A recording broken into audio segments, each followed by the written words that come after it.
Esta mujer llegó a los 51 años sin un centavo que pudiera llamar suyo, y en apenas 90 días hizo algo tan pequeño, tan ridículo a los ojos de todos, que cambió el curso de su vida para siempre. Pero lo que ella hizo es tan simple que casi nadie lo cree cuando lo escucha. Hay un tipo de cansancio que no aparece en ningún análisis médico.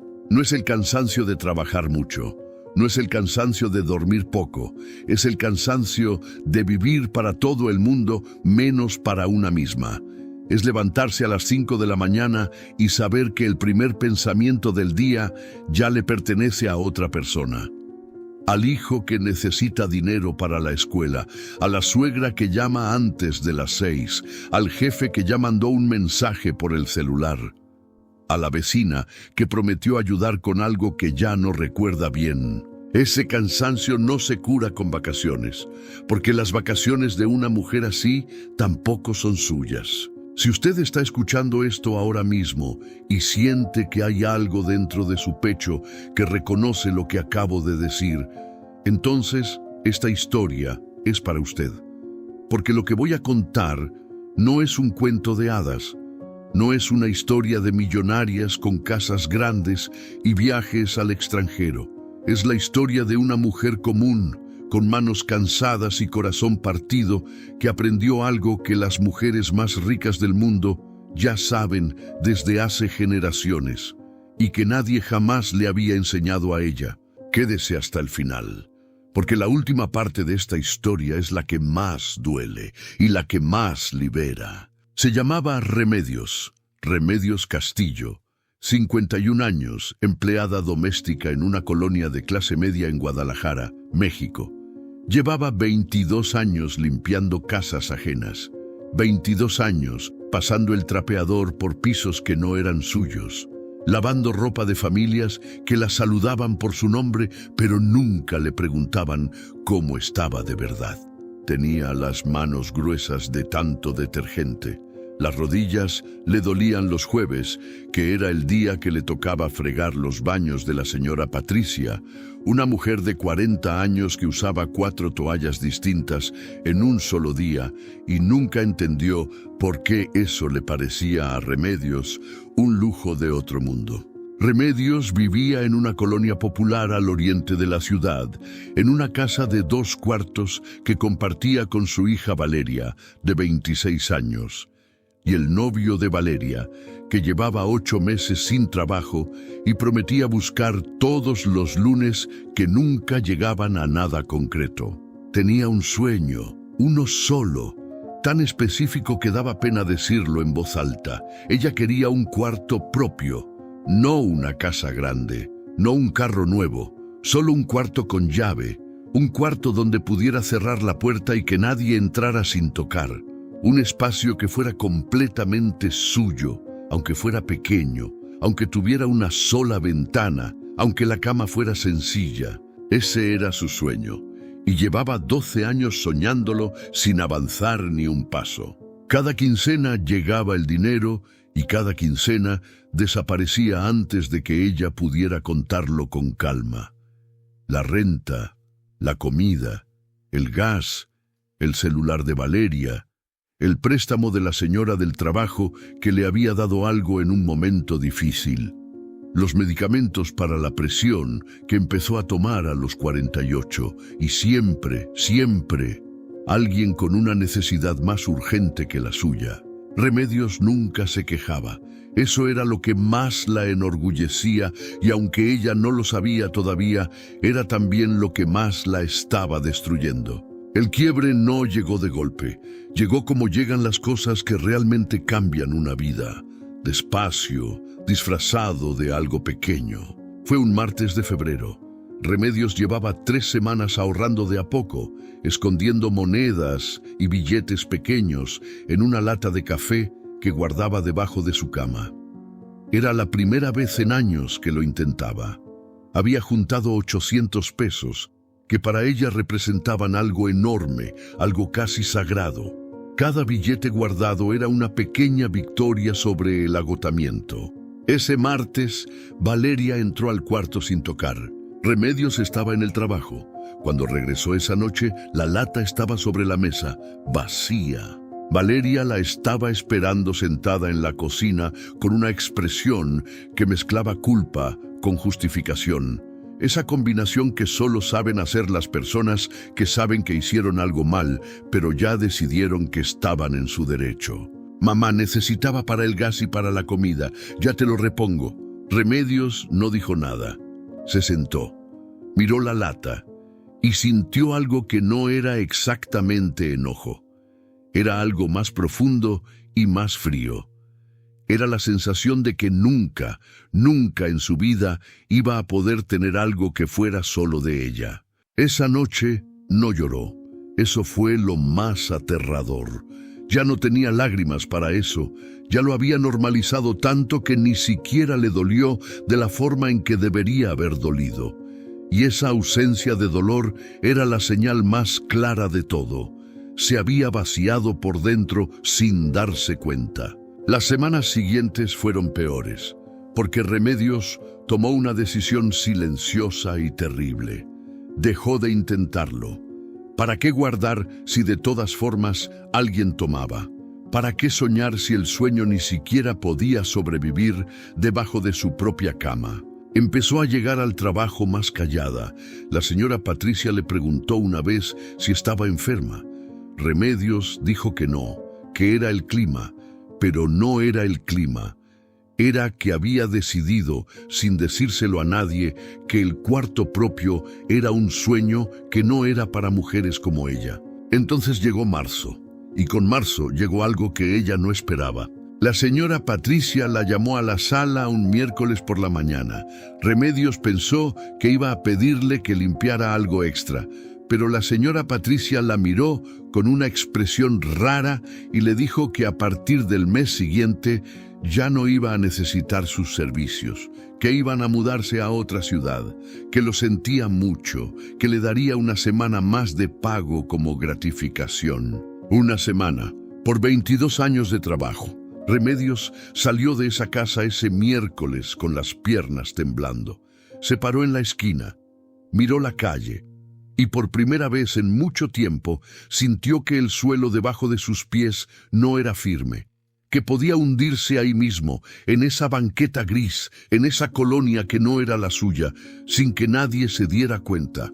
Esa fue la primera vez que pensó en rendirse del todo, no de una forma dramática, solo dejar de luchar, dejar de intentar, quedarse quieta y dejar que la vida le pasara encima como siempre lo había hecho. Tenía 51 años, debía 3 meses de renta atrasada, no tenía trabajo fijo y su única lata de ahorros llevaba semanas vacía. Ese fue el momento más oscuro y ese fue también el momento en que todo cambió. Fue en la fila del banco. Remedios había ido a ver si podía diferir un pago. Esa humillación silenciosa de pararse frente a una ventanilla y explicar que no tienes lo que debes tener. La fila era larga, hacía calor.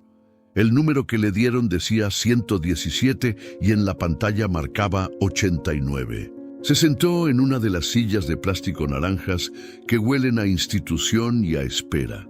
Y junto a ella, sin que ella lo notara de inmediato, se sentó una señora mayor. Debía tener 70 y tantos años, cabello blanco recogido con un broche de mariposa azul, ropa sencilla pero limpia, planchada con cuidado, manos con manchas de la edad, pero con las uñas arregladas. Olía a lavanda y a algo que Remedios no supo nombrar pero que le recordó a su abuela. La señora no dijo nada al principio. Sacó un rosario del bolso y lo sostuvo entre los dedos sin rezar, solo sosteniéndolo, como quien agarra la mano de alguien querido. Remedios no sabe por qué lo hizo. Quizás fue el calor, quizás fue el agotamiento, quizás fue que llevaba semanas sin hablar de verdad con nadie, pero lo hizo. Suspiró fuerte y dijo en voz baja, casi para sí misma, «Ya no sé para qué sigo intentando». La señora mayor no se volteó de inmediato, esperó un momento. Luego giró la cabeza despacio y la miró con unos ojos oscuros y tranquilos que no tenían prisa por nada. Y dijo solamente esto, ¿Y cuándo fue la última vez que guardaste algo solo para ti? Remedios abrió la boca, la cerró. La respuesta era obvia y horrible al mismo tiempo. Nunca, o hace tanto tiempo que era lo mismo que nunca. La señora asintió apenas, como si ya lo supiera. Las mujeres que tienen, dijo después, con una voz que no era de sermón, sino de conversación, no tienen porque les sobra, tienen porque aprendieron a guardar primero. Silencio. ¿Guardar qué?, preguntó Remedios. Si no me queda nada. La señora la miró de nuevo y dijo algo que Remedios iba a repetir en su cabeza durante meses. Siempre queda algo. El problema es que tú lo das antes de que puedas contarlo. No dijo nada más por un buen rato. La pantalla avanzó despacio. Los números cambiaban. El banco olía a aire acondicionado y a papeleo. Luego, casi al final de la espera, la señora metió la mano al bolso y sacó algo pequeño. Una moneda vieja con el borde desgastado. La puso en la palma de Remedios sin explicación. Entiérrala en sal este mes, dijo, no por superstición, por intención, para que aprendas que guardar algo, aunque sea pequeño, es un acto de fe en ti misma. Llamaron el número de la señora. Ella se levantó despacio, guardó el rosario y caminó hacia la ventanilla sin mirar atrás. Remedios nunca supo su nombre. Esa noche, Remedios llegó a su casa y se quedó sentada en la orilla de su cama con la moneda en la mano por largo rato. No entendía bien lo que la señora había querido decir, pero algo en su pecho se había movido. Algo pequeño, como cuando una planta seca recibe agua por primera vez en mucho tiempo, y todavía no se ve el cambio, pero ya empezó. Buscó en la cocina. Encontró un poco de sal gruesa en un frasco de vidrio. Puso la moneda adentro. La enterró entre los granos blancos. Cerró el frasco y lo puso en el fondo de su cajón, debajo de la ropa interior que nadie más tocaba. No pasó nada ese día, ni al siguiente, pero algo había cambiado en la forma en que Remedios se miraba al espejo. La primera cosa que entendió llegó 2 semanas después, cuando consiguió un trabajo nuevo limpiando una oficina 3 veces por semana. Era menos dinero que con la señora Patricia, pero era algo. Y ese viernes, cuando le pagaron por primera vez, Remedios hizo algo que nunca había hecho. Antes de pagar cualquier cosa, separó 50 pesos, solo 50. Los dobló y los puso dentro del frasco con la sal y la moneda. Valeria la vio y le preguntó qué estaba haciendo. «Guardando», dijo Remedios. «¿Para qué?» «Para mí». Valeria frunció el ceño, pero no dijo más, y Remedios sintió algo extraño y nuevo. No había pedido permiso, no había explicado, no había justificado. Había dicho «para mí», como si fuera la cosa más natural del mundo, cuando en realidad era la primera vez en décadas que lo hacía. Eso fue lo primero que aprendió. Guardar primero no es egoísmo, es el único acto honesto que una mujer que da todo puede hacer por sí misma. Porque si no guardas nada para ti, un día no te queda nada que dar tampoco. Pero entonces llegó la segunda semana de abril, y ahí fue cuando todo se complicó de una manera que Remedios no esperaba. Había juntado 280 pesos en el frasco. Para ella era una fortuna pequeña y preciosa. Ese martes, su hija Valeria llegó llorando. El novio la había dejado. Necesitaba dinero para pagar su parte de la renta porque ya no podía contar con él. Necesitaba apoyo. Necesitaba a su mamá. Remedios la abrazó, la escuchó, le preparó té. Y cuando Valeria le preguntó si podía ayudarla con el dinero de la renta, Remedios sintió el impulso de siempre. Abrir el cajón, sacar el frasco, darlo todo. Y no lo hizo, no porque no amara a su hija, sino porque en ese momento entendió algo que le dolió como un golpe limpio en el pecho. Si ella vaciaba el frasco cada vez que alguien lloraba, nunca iba a poder construir nada. Y una mujer que no construye nada para sí misma termina siendo una carga para todos, incluyendo para los que ama. Le dijo a Valeria que la quería, que iba a ayudarla a buscar soluciones, que podían hablar con el arrendador, que podían ajustar los gastos de la casa juntas, pero que su dinero del frasco no lo podía tocar. Valeria se enojó. Le dijo que era egoísta, que cómo podía pensar en ella misma cuando su hija estaba sufriendo. Y ahí fue donde llegó el golpe que Remedios no vio venir. Hacer lo correcto dolió más que cualquier sacrificio que había hecho antes. Porque los sacrificios de antes eran esperados. Eran lo normal. Nadie se los agradecía, pero tampoco la culpaban por hacerlos. Pero ahora que había dicho que no, la culpaban con una fuerza que casi la derrumbó. Eso fue lo segundo que aprendió. El momento en que una mujer empieza a ponerse primero, los que vivían de su sacrificio lo llaman egoísmo. No porque sea verdad, sino porque están acostumbrados a que ella no cuente. Pasaron 3 días de silencio entre madre e hija. 3 días duros, feos, llenos de portazos y miradas frías. Remedios lloró 2 noches seguidas. Se preguntó si estaba haciendo lo correcto. Se preguntó si la señora del banco tenía razón o si era solo una vieja con ideas raras. El 4.º día, Valeria entró al cuarto de su mamá.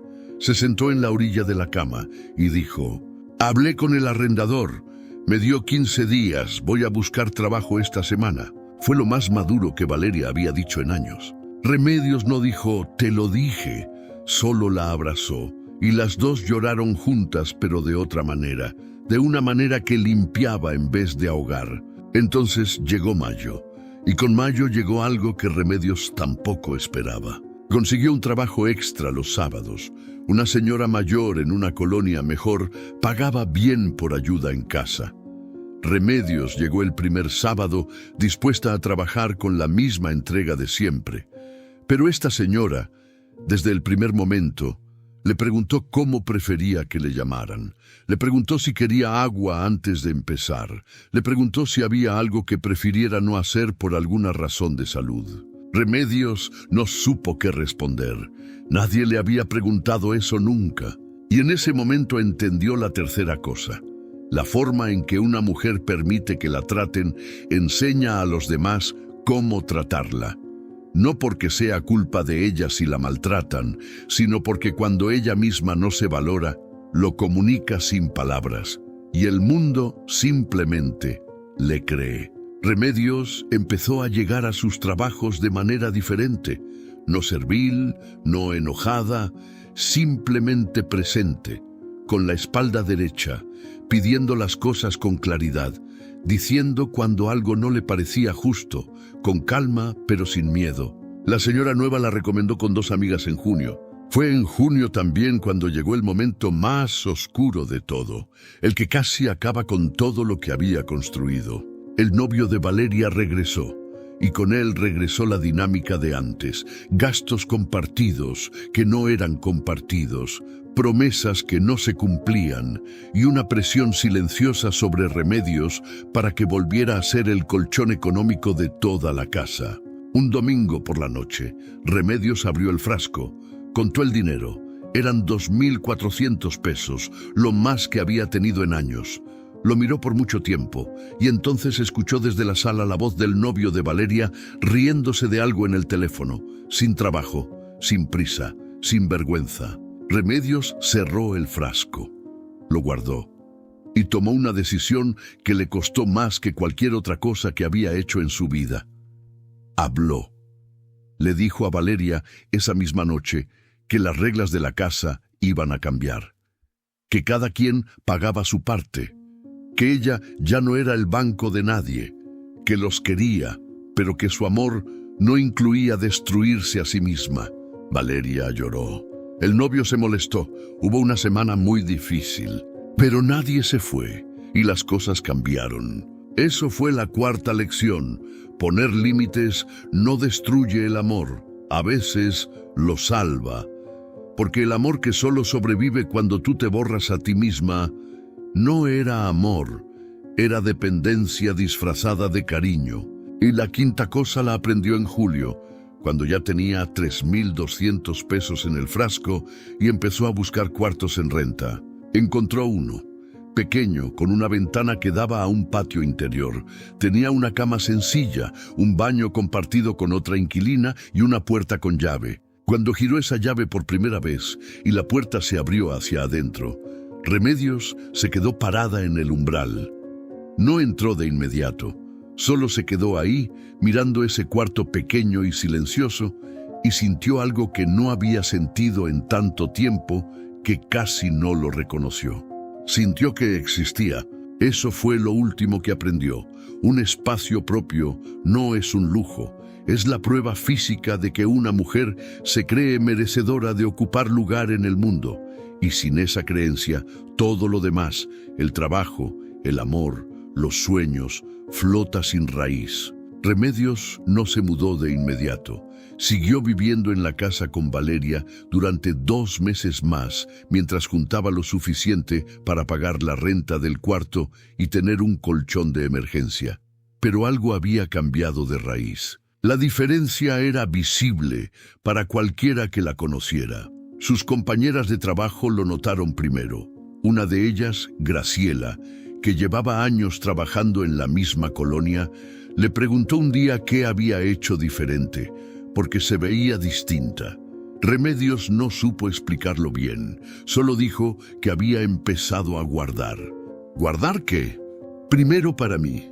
Graciela la miró como si hubiera dicho algo en otro idioma, y luego se quedó callada un momento largo, con una expresión que Remedios reconoció perfectamente, porque era la misma que ella había tenido en la fila del banco, la expresión de alguien que acaba de escuchar algo que sabe que es verdad, pero todavía no sabe qué hacer con ello. En septiembre, Remedios se mudó al cuarto. La noche que llegó con sus cosas, que no eran muchas, una bolsa grande y una caja mediana, puso el frasco con la moneda y la sal en el alféizar de la ventana. Lo dejó ahí, donde le daba la luz de la tarde, y se sentó en la cama sencilla, en ese cuarto pequeño, con una sola ventana, y por primera vez en muchos años no pensó en lo que le faltaba. Pensó en lo que había construido. Valeria la llamó esa noche. Al principio la voz era rígida, todavía con algo de resquemor. Pero hacia el final de la llamada, dijo algo que Remedios no esperaba. «Mamá, creo que me estás enseñando algo. No sé bien qué, pero algo». Remedios sonrió sola en su cuarto, con la puerta cerrada, con la llave puesta. En octubre, las 2 señoras a las que la habían recomendado la contrataron de manera fija. Remedios tenía ahora 4 casas estables, horarios claros, y por primera vez en su vida sabía exactamente cuánto iba a ganar cada quincena. No era una fortuna, pero era suyo, calculable, predecible, controlable. Empezó a separar el 10% de cada pago antes de tocar cualquier gasto. No 50 pesos, el 10%, siempre, sin negociarlo consigo misma. Para diciembre tenía 6.500 pesos en el frasco, que ya no era el frasco de antes, sino una cuenta de ahorros en una cooperativa de mujeres que una compañera le había recomendado. El cuarto propio seguía siendo pequeño, la cama seguía siendo sencilla, la ventana seguía dando al patio interior. Pero Remedios dormía de una manera diferente, profundo, sin sobresaltarse, sin esperar que alguien llegara a pedirle algo en la oscuridad. Fue en febrero del año siguiente, casi exactamente 12 meses después de la noche de la lata vacía. Remedios iba caminando hacia la parada del camión cuando vio a una mujer sentada en una banca, afuera de una farmacia. Tendría unos 45 años, ropa de trabajo, bolsa grande, y esa expresión que Remedios conocía mejor que su propio nombre. La de alguien que está aguantando demasiado y ya casi no puede más. Remedios dudó. El camión pasaba en 10 minutos. Si se detenía, lo perdía. Se detuvo. Se sentó junto a la mujer. No dijo nada al principio. Solo estuvo ahí. Después de un momento, la mujer dijo casi sin querer: «Ya no sé para qué sigo». Remedios reconoció esas palabras. Eran exactamente las que ella había dicho en la fila del banco hace 12 meses a una señora mayor con un rosario en la mano y un broche de mariposa azul. Remedios metió la mano al bolso, sacó una moneda, la puso en la palma de la mujer. ¿Cuándo fue la última vez que guardaste algo solo para ti? La mujer la miró sin entender. No importa si es poco, dijo Remedios. Guarda algo esta semana, antes de pagar cualquier cosa, aunque sean 20 pesos. Ponlos en un lugar que sea tuyo, y cada vez que los veas, recuerda que eres la primera razón por la que trabajas. La mujer miró la moneda. Le temblaba el labio. ¿Y eso funciona? Remedios pensó en el cuarto con la puerta cerrada, en el frasco que ahora era una cuenta, en la noche en que Valeria la llamó y le dijo que le estaba enseñando algo. No es magia, dijo Remedios, es que cuando tú empiezas a creerte merecedora de algo, el mundo empieza a tratarte diferente, porque le estás mostrando cómo hacerlo. El camión pasó. Remedios no se movió. Cuando finalmente se despidió y caminó hacia la siguiente parada, recordó lo último que la señora del banco le había dicho. Esa frase que había guardado sin saber bien por qué. Siempre queda algo. El problema es que lo das antes de que puedas contarlo. Sí, pensó Remedios mientras esperaba el siguiente camión con la espalda derecha y los hombros sueltos. Siempre queda algo. Y ahora le pregunto a usted, que llegó hasta aquí, ¿cuándo fue la última vez que guardó algo solo para usted? No para la familia, no para una emergencia de los demás, para usted. Para ese sueño que lleva años siendo el último en la lista. Hay una lata vacía en su vida, un frasco que alguien vació sin pedirle permiso, un cuarto que todavía no tiene su llave. No tiene que ser grande, no tiene que ser perfecto, solo tiene que ser suyo. Comenta aquí abajo, día 1, y cuéntame qué vas a hacer hoy solo para ti. Aunque sea pequeño, aunque parezca ridículo, aunque nadie más lo entienda todavía. Yo quiero leer cada comentario. Y si conoces a una mujer que también lleva demasiado tiempo siendo el colchón de todos, comparte este video con ella ahora mismo. Porque a veces lo único que necesitamos es escuchar la historia de alguien que también estuvo en la fila del banco con las manos vacías y encontró la salida. Tú mereces ocupar lugar en tu propia vida. Siempre lo mereciste.